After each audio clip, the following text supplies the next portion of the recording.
We're excited to announce the first ever, first of its kind higher education podcast conference, brought to you by Edu Alliance, the Edub Experience, and Podium. This is happening Saturday, July 12th at the University of Illinois Chicago campus. This is an in-person event, one day only, the first of its kind.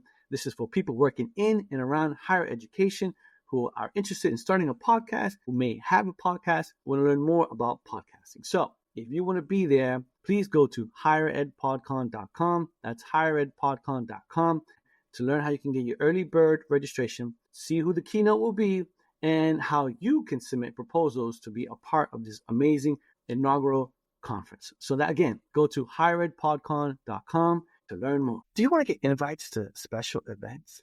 Do you want to get exclusive early access to ad-free episodes, extended episodes, bonus episodes, behind-the-scenes episodes, and original content? Do you want to accelerate your professional development? Well, you can go to edupexperience.com. That's EDUP experience.com and become a subscriber today. Right, everybody, and welcome back to the Ed Up Experience podcast, where we make education your business. I am your host, Dr. Jody Blinko, and we have a treat today. We have founder and CEO of KnowMeQ, Matt Foran. And Matt founded KnowMeQ, which we're going to learn all about here in a second. Founded KnowMeQ in 2022. He's also been a college administrator for over 2 decades, so he gets it. He gets all of higher ed and what we're here to do, and I'm really excited for you all to learn about not only KnowMeQ, but the AI tools that are part of this contribution to higher ed, the community, and the world. Just to give you a little piece of it, and then we're going to have Matt tell the whole story here, but KnowMeQ is a science-validated suite of science-validated AI tools to enable growth of workers, companies, and communities. Right up our alley here for all of us listening to the EdUp Experience. So Matt, welcome. And tell us more. Tell us more about KnowMeQ and you, and just take us on a journey. Thank you so much for having me, Jody. It's a pleasure to be here. And just as a point, I want to make sure that I do show some sunshine. So I do have co-founders with KnowMeQ, which I'm so grateful because they complement all the things that we do in different ways. So as you mentioned, I'm speaking to you from Toronto, and I've been in this space of adult education for a long while, and I think that I sort of came about working in this space purely through my own life experiences. I got a chance to work in community literacy organizations, got a chance to work with individuals who are ostensibly on the margins of society, helping them to find some employment success. Got into teaching at colleges, and then getting involved in research and publishing books and that sort of stuff, and then becoming a college administrator, and then finding that there was some opportunities for me to be able to leverage some of these big ideas for persistent challenges that I was seeing in my college, and I would sort of suggest also in society that perhaps maybe easier solutions to be able to make longer sustainable success stories that can advantage our economies and companies and the individuals. And so that's what got me into this thing. You know, I'm at my core, like a lot of people who are in education, I have a passion for people and a passion for the communities that we're involved in. And this is the wonderful communities I was still thrilled to be a part of. Well, tell us more about what KnowMeQ is and what inspired you from your lived experiences and from the data and just from the information and the world around us changing rapidly. What inspired this to be brought to life? A phenomenal question. Thanks for asking. So one of the things that when I was looking, my programs that I oversaw and the departments that I oversaw at the college in Toronto, I had a range of programs for people with disabilities, people who are deaf, blind persons, special initiatives, individuals who had literacy challenges and so on, and had some vocational programs, some just-in-time training programs. What I would see is that some of the people who are going through these, the intake process for different programs was thin slice the individual. And often what we would see, especially for people who've been out of work for a while or out of school for a while, was that maybe school didn't work for them, or maybe work didn't work for them. And they would keep going back, repeating the same experience over and over again. And often it was something that the staff would know, well, this is because this person doesn't have a credential, or maybe they don't know something about themselves, or they keep making the same mistake. And so I thought, well, that wasn't really fair of an institution to be able to have this knowledge, but the person didn't necessarily have that knowledge. And there were many reasons for the success. There are many reasons for the successes of people in roles that are deep. And, number one, I think that when we look at the social emotional learning components of people, those things are skills that people have or don't have, and often they don't have awareness of, that can help them to be successful in groups and so on. And then other skills, like some of the harder skills. And there was, a range of things. So I thought, well, maybe it wouldn't be such a novel idea, but maybe it's a really low-hanging fruit of an idea. But to be able to provide individuals with a range of diagnostic assessments across a range of areas that could help them to see where their skills and strengths are in areas of opportunity. And so that was what sort of fueled it. And I thought, well, there's already a framework, a taxonomy that's very well established that we can lean on. PIAC, the Program of International Adult Achievement Competencies through the OECD countries, they define what's known and used for all sorts of areas, whether that's skilled trades or post-secondary or employment, Department of Labor, and so on.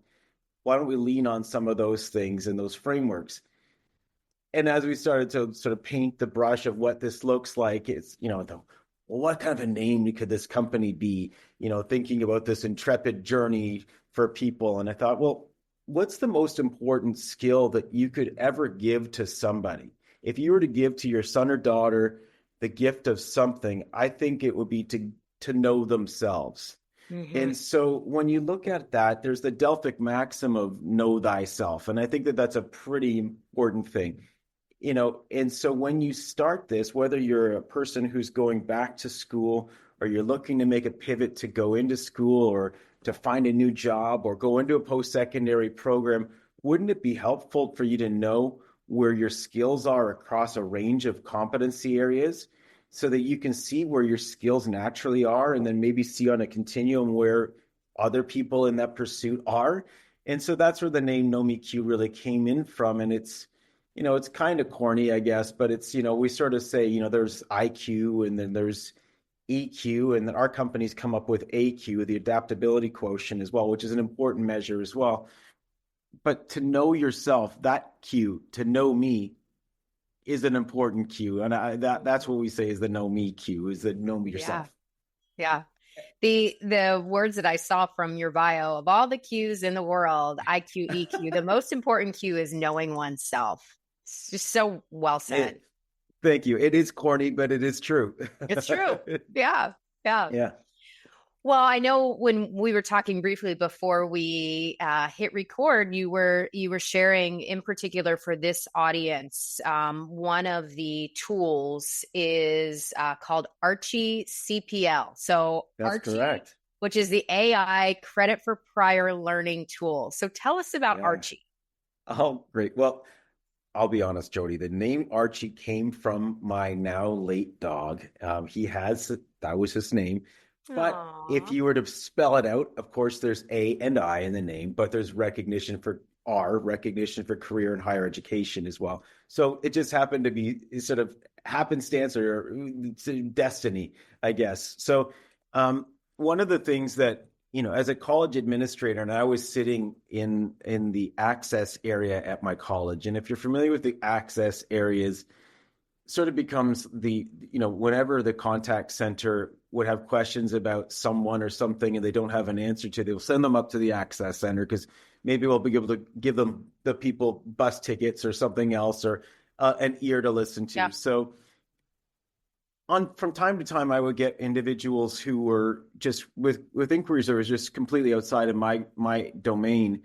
In one particular case, I had an individual who was representing, as an advocate, military veterans. He himself was a military vet, and he was spending some time working with veterans in our area. And there was a barracks a couple streets away in my area, downtown Toronto, and it was, if you're familiar with downtown Toronto, there are some pockets of the city which are beautiful, and there's some areas where my college was, which was less than beautiful, and lots of activity happening all times of the day.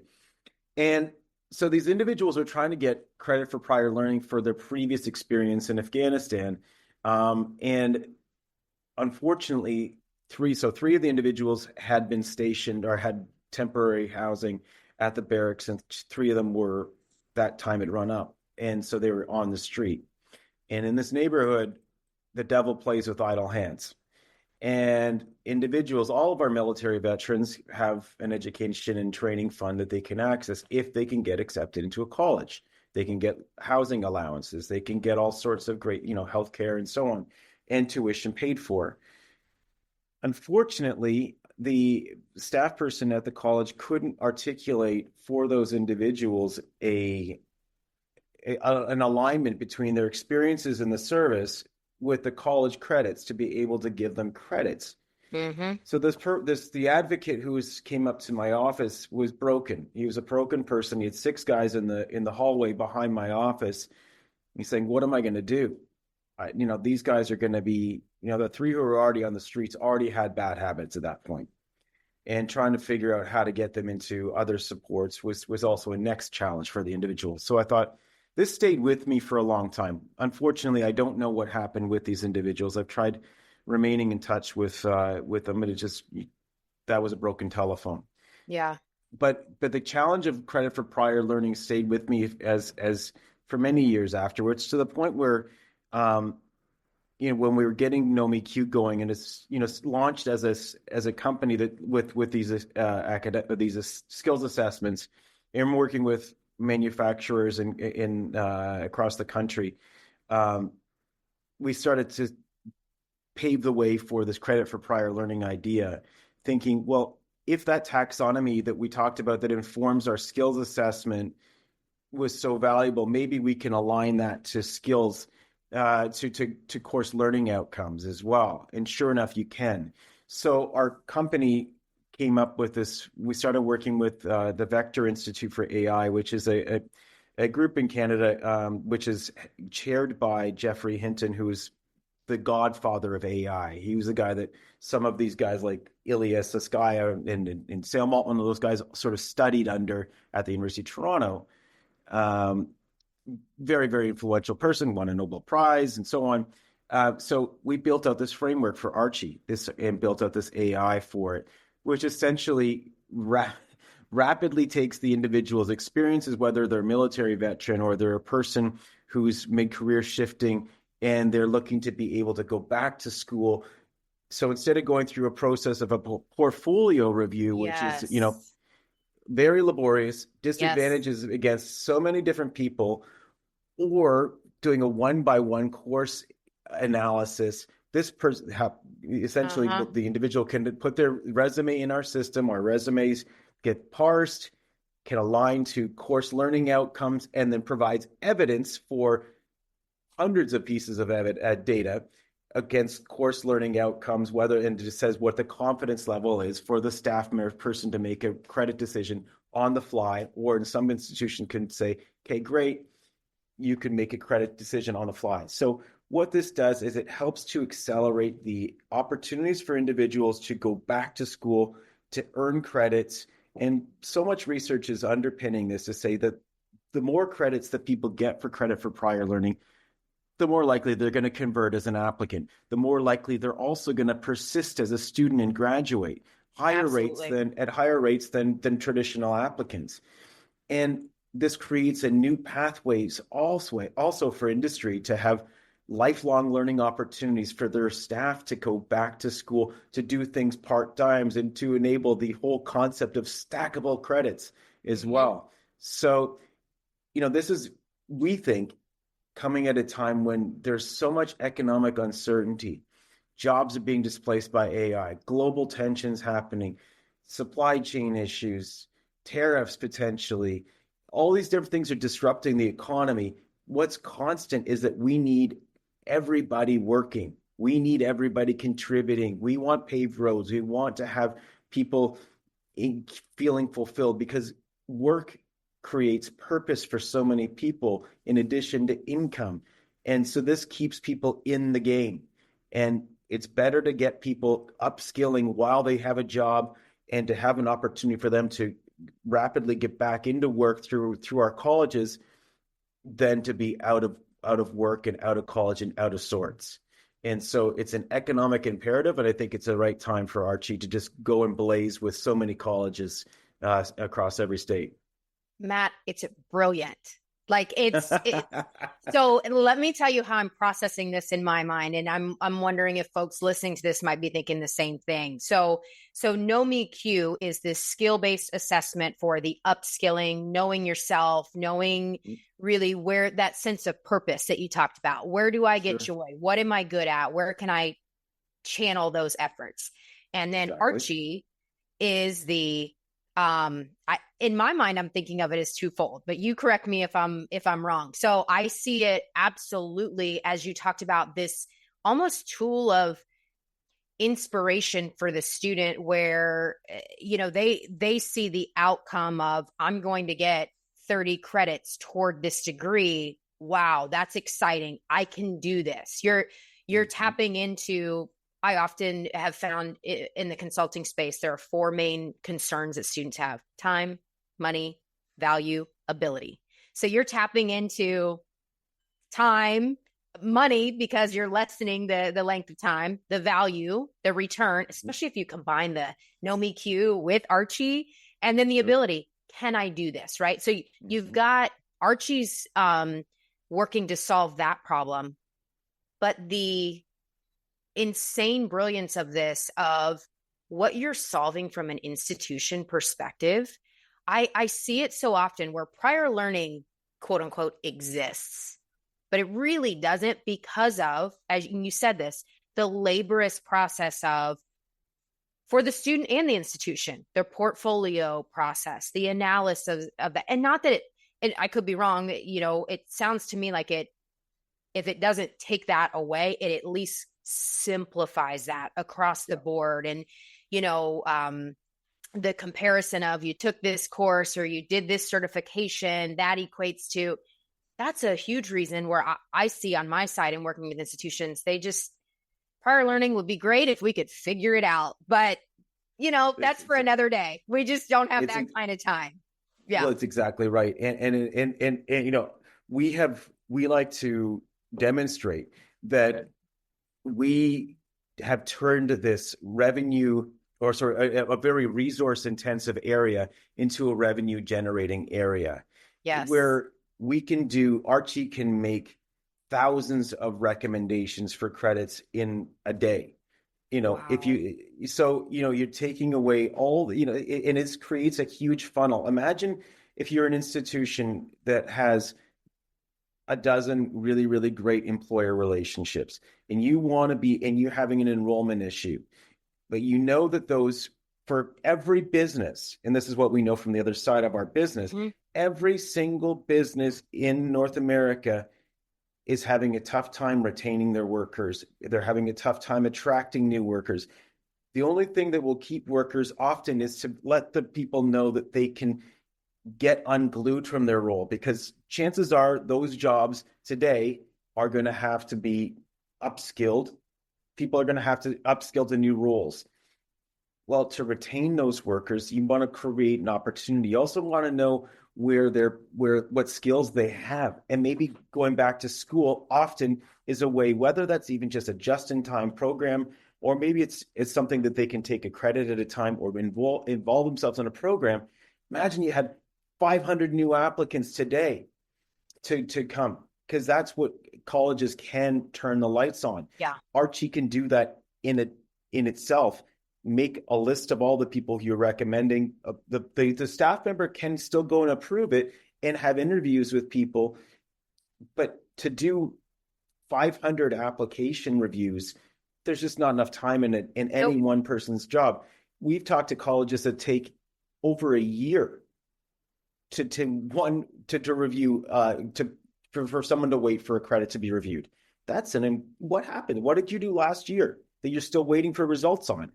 And so this brings in new people, because that's the other part of the secret, is that 60% of our population are people who are not post-secondary age. They're over post-secondary age. That's a massive population to tap into to keep the lights on financially. And this enables lifelong learning access. I think that colleges do a great job of bringing in people to co-ops and, into employers, or into companies at the co-op level, younger. And then they also do it for the C-suite people, the companies. But the companies don't do a good job of the people in between. That's 99% of the workforce. Yeah. And so that's what this can do.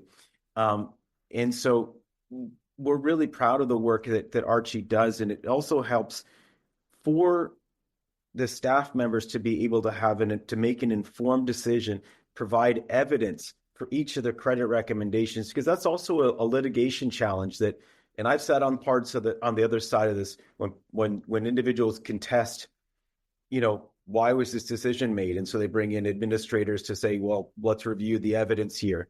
If there is no evidence and someone's just making a decision, it could be inferred that it's biased. And so what the conditional, or the existing process for credit for prior learning, if I was to submit my application to you, you would send over, you look at it as an administrator or as a support staff or faculty member, probably bring in someone else. You're going to, of course, give that person a background on why you want their opinion on something. Sure. What has that introduced all of a sudden? That's introduced your interpretation of my skills at a very, very discrete level that probably no one else who's applied to that specific course or program at a general level has had that scrutiny of. Put another way, that's called bias. Yeah. That's a really interesting perspective around this that I've never thought of. You're 100%. It makes so much sense, but you're absolutely right. And Higher Ed PodCon is coming. Go to higheredpodcon.com. That's higheredpodcon.com to learn more. Do you want to get exclusive early access to ad-free episodes, extended episodes, bonus episodes, original content, invites to special events, and more? Do you want to accelerate your professional development? Do you want to get all this while helping to sustain EdUp? Then go to edupexperience.com. That's EDUP experience.com and become a subscriber today. What are we trying to do here? I think that as a society, we need to be doing more to make things easier for people to get in and through things. And I think that that's what we're really trying to do, is say, okay, we're not giving away through this processes with our colleges. We're not giving away doctorates.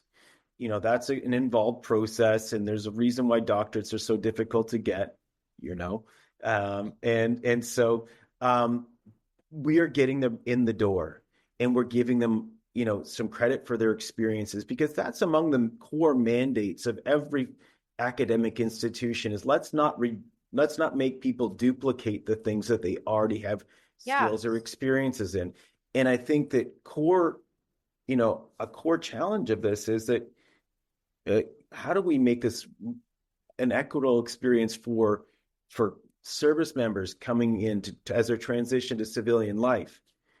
Right now, the process is just painful. It leaves individuals holding the bag, trying to navigate. One school has this type of designation. They're military friendly, or they're, purple ribbon, or this and that. But they're having to navigate it often on their own. And I know a lot of institutions do a tremendous job at providing that concierge service. But what happens if they could help to introduce a tool that can help to make that experience easier by aligning the JST of an individual has to the courses at the institution to say, okay, we're going to keep you in here. We're going to make this easier for other veterans to come in and to study with us, because we need you. You have served your country. You've done a tremendous job. You got a lot of skills. Let's get you in and let's get you on your way. So I want to make a comment and then talk specifically around the logistics of, is this, how does this solution stack work? Because I'm sure there's curiosity for folks who are listening to this. But one thing that strikes me as you're sharing, Matt, is the emotional component of this, of how this solution, how Archie is, the solution that Archie is providing. There's a level of, you talk about just the differences in institutions. Some do this process really well. I don't want to, I hesitate to say the majority, but from what I've seen, I would say the majority really struggle with prior learning. And so you have this, if you're sitting in the student seat, you have all, this experience or these skills, and you're coming to the table just wanting help. Hey, how does this work? I want to get credit for what I've done. And then if an institution doesn't have a really strong process for this, they just send the student on a wild goose chase because everybody's like, well, I don't know. Go ask them. So now you have this kind of weird dynamic happening where the student's on a wild goose chase, probably feeling not validated in that process, feeling frustrated, not the best student experience. And then the employee is just like, well, I don't know. I stay away from that because I don't know how that works. Yeah. So you have this emotional component in there that absolutely impacts the quality of the student experience. But I would also argue that this, in the student's mind, that feeling of, can I do this? Will I be successful? Should I try to go back? That those kind of experiences chip away at that resilience over time. Sure. And so I think, there's an angle with this that not only helps to create efficiency in solving that problem, but you are addressing a real issue that employees of the institutions face with this, and also the quality of the student experience. Student doesn't want to be shuffled around 10 times or wait a year on a portfolio review or a response, and that's totally what happens. That's super real. Totally. Absolutely. And I think that for a lot of institutions, it's the credit for prior learning is never the main priority of most anybody. And when you bring in faculty members to do reviews, it's often off the side of their desk. And that's tends to be where a lot of the bottlenecks happen, is when they get called in by a support staff person or administrator to provide another set of eyes on something. And so they'll make time to get down there when they can to do the review. And, sometimes they get paid and sometimes they don't. And, maybe it's an adjunct teacher, maybe it's a full-time person. It varies, right? But one of the challenges for I think on both sides of the equation, the staff member who's making the review, they don't want to be making a decision without evidence. They don't want to be making a bad decision. And often they are, in their ears, are, hearing that we want to make sure that this is the academic integrity is maintained, and that people aren't just getting in, and that we're not just a rubber stamping factory here at the institution. I understand that. As an academic person, I get that very, very well. On the other side of the equation, you nailed it, Jody, where it's the traditional process for credit for prior learning is that if you're an applicant and you're going through the process of gathering documents, evidence, maybe letters of reference from people, transcripts, some of those things, a lot of those things, I wouldn't even begin to know where to get myself as someone's connected in those things. And what if I didn't have a good lasting relationship with my former employer? or someone else? Am I really going to be able to get a letter of reference from them? That disadvantages me against it. But then I go through and I put together this application. And maybe I'm not particularly good at document presentations and synthesizing things and all these things that we take for granted as people who review applications. I'm going at this as a prospective applicant pretty blind. I don't have any barometer to tell me whether or not my application for my one credit, don't forget, is going to get approved or not. Often I don't get an indication, a progress marker, a dashboard to say, "Hey, Matt, you got your application is in process. It's 35% done," right? Or so on. Wouldn't that be nice? Yeah. And certainly don't have a sense of, is it thumb in the air, feeling the wind to see whether or not it's, if it's hot or cold. Archie does that. When we make this process free for individuals to see what credits they can potentially get credit for with a scale, with evidence to say, okay, maybe you only want to apply for credits, apply for the process to get the credit to get reviewed over 90%. That's a pretty good indication. Or maybe it's over 75%. You're going to be a little bit more of a gambler. You're not going to probably go for the things that Archie thinks that it's going to be 33% chance that you're going to be successful, because you'll look through the evidence and say, I didn't do this, I didn't do that, I didn't do this, I don't know anything with that.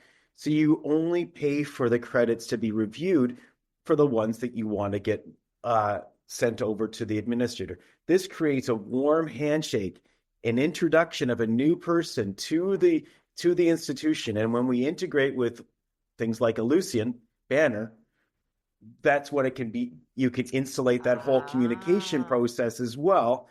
And so that becomes a really, really great warm lead. And what we say is that instead of the the staff member then spending time trying to track down this and reviewing, they can spend time going through the review and doing high value, high touch concierge, white glove advising pieces that because what's important? It's great. You got someone in the door, you're having a Zoom call with them and so on. Let's say you approve those credits. What do you want to do next? Well, we know from all the retention persistent projects that I'm worked on, and I'm sure that you've been involved in, what's the number one feeling or reason why people are successful? They feel like they matter, that they feel like they belong. Get them into the institution. Hey, this is where you're going to go. And hey, this is your timetable. Now you can see how you can work part-time, pick up your child from school and still come to school, to do your college courses. Bang, done. That matters. And this is, instead of spending your time doing arguably busy work, this does that work for you. So you can approve the things that you want to approve that make sense. Get the person in and on their way. I think it makes a lot of sense because, quite honestly, AI, this is a very low-hanging fruit for AI. Matching and providing confidence, this is what it can do far better than an individual can.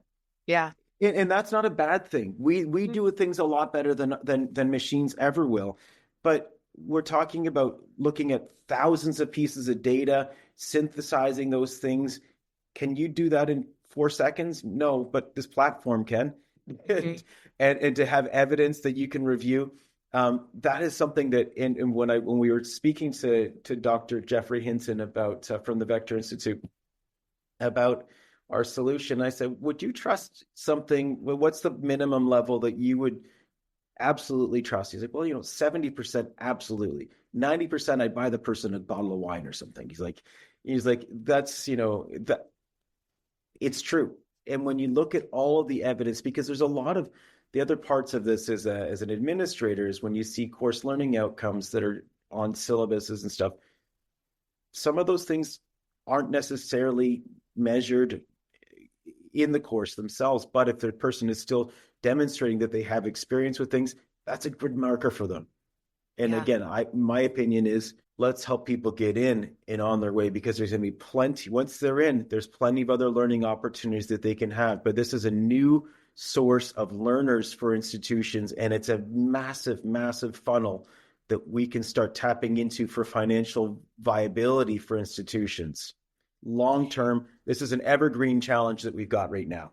Yes. And I think you mentioned this earlier, and I think it's absolutely worthwhile to call out. You talked about the employer, a lot of institutions have relationships or, employer partnerships. And I would say, a handful do that portion of this really well, where they truly have a partnership with the employer, where they're having conversations around what are the needs, what are the skill gaps and needs of your employees? What programs can we build to fill those gaps? And it's an actual partnership. The other, what I see very often is we have an agreement on paper and the employees get a 10% discount or some sort of discount, but there's no real partnership that connects to skill development. And I think the other part of the solution that this tool that Archie sounds like it offers, like you said, is there is such a growing population of that middle part of the workforce that maybe isn't clear, what do they want to be when they grow up, or maybe they are and they're just not sure how to get there.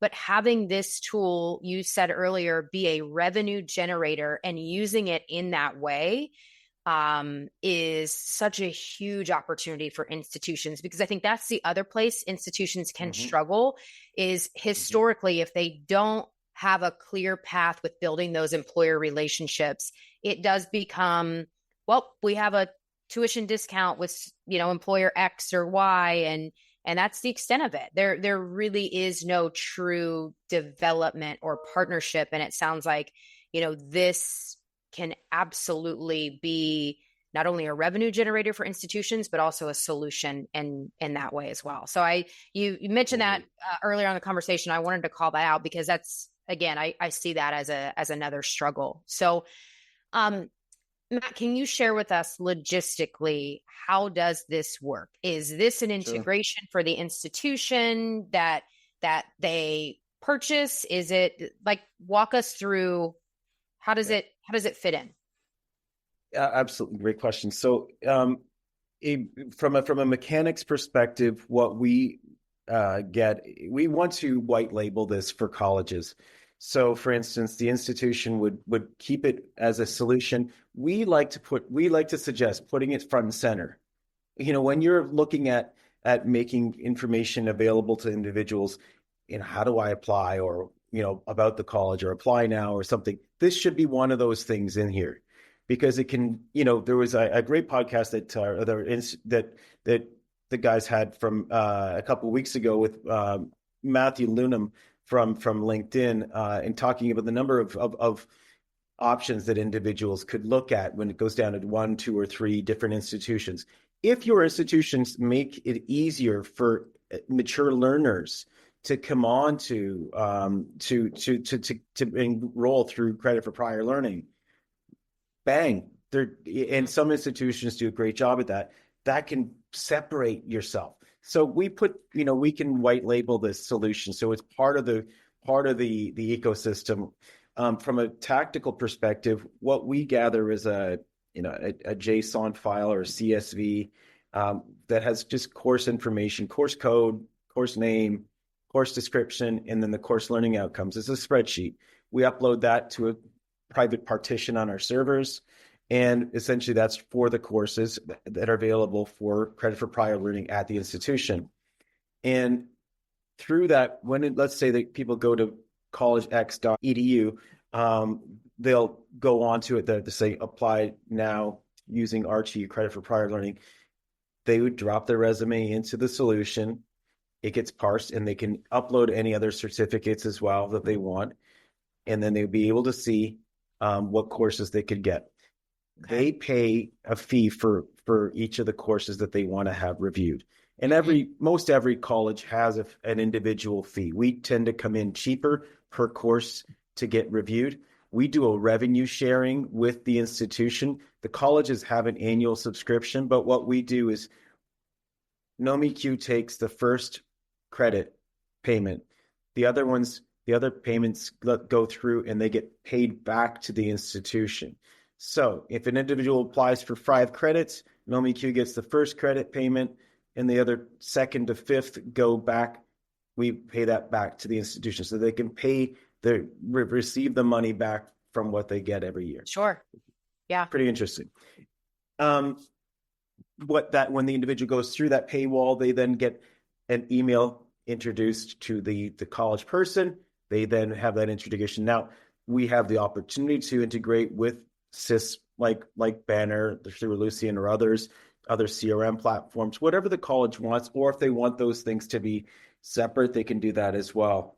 An interesting note, though, when the individual is going through the review with the institution's staff person, if the staff, the reviewer, wants to have more, they have a question about, it says here, Jody, that you worked in bookkeeping, let's say, at something, and you're looking to get an accounting credit, you can use Archie to send a question, or you can edit a question to the person in real time to have them do an on-the-fly assessment of the skill. And your response comes back, and Archie will evaluate, was this something that was generated by AI? It will give you a rating. It will say, is it an authentic answer? It will say yes. And so we say if it's an authentic answer, if it was done by AI, if it was done by themselves, if it was not a good answer, and might suggest that you ask another question, which is kind of an awesome thing because it also keeps it as part of the applicant's record. When or if there was ever a contested application by an individual, this would be part of the record to say, Matt was asked this question by Jody, Matt forged this answer, or Matt provided this answer. It clearly demonstrated that he has the skill or doesn't have the skill, and that's why the decision was made. Interesting. AI working against itself in both equations. Well, it's to try to make sure it's what we all value, I think, as adults, to try to find, when we talk about accessibility, it's to try to be, at its core, you want to have transparency, why decisions are made. And it also comes down to the ethos of how do I know where I'm going to go if I don't know where I'm starting from? Yeah. And I think when it comes down to that, for the individual to be able to see, why was this decision made? Or, okay, I can appreciate why this decision was made. Then it gives me an honest starting place to be able to go on and to be able to take on the next steps. Yeah. For the colleges, being transparent with processes is important as a measure of our business. This is what we want to do. We want to be able to provide good, honest answers to help individuals to be successful, because we're all in the business of student success. Mm-hmm. And for us as an institution, our company is really about the impact that colleges can make on the communities, on the individuals and their companies, because that's the lifeblood of our society. Absolutely. Well said. Yes. Thank you.